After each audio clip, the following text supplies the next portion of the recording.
Now, Simone Eli with your News 5 Sports from the United States Sports Academy desk. Well, Jackson football is on a roll this season. The #1 ranked Aggies undefeated in region play after picking up a huge win against Mobile Christian last Friday. The Aggies were led by quarterback Landon Duckworth. He threw for more than 500 yards to go along with 5 touchdowns. Duckworth is our Zaxby's Player of the Week. We're here at Jackson High School to honor our Zaxby's Player of the Week. It's the Aggies quarterback, Mr. Landon Duckworth. Landon, congratulations on a great game last week. You are Zaxby's Player of the Week. Thank you. Guys, give him some love.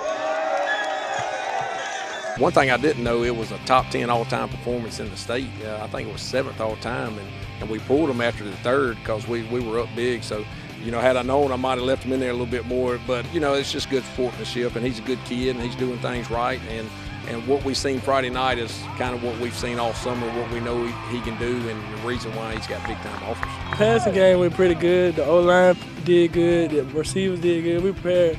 But I think I was kind of in a slump the first few weeks, so I think I had to step it up. Yeah. We kind of got it together every week, and did what we had to do.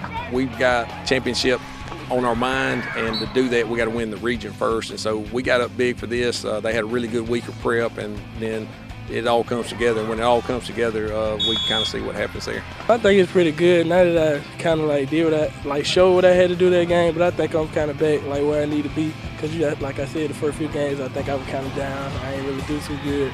But now I think I'm really good, and we're gonna do better. Landon threw for 500+ yards. I said, Landon, that's the standard now. You got to kind of measure that success too, and we're not looking for him. We don't need him to throw for 500 yards each week, but if he does, that's okay. It feels good knowing we can really do anything. Throw it, run it. We got a good O-line. It feels good when I can really just do anything on my team. Congratulations to Landon Duckworth and the Aggies on a great start to the season. They will be at LaFleur this Friday before a huge matchup in region play against St. Michael. It'll be a top 10 battle in Class 4A Region 1. That's all for sports.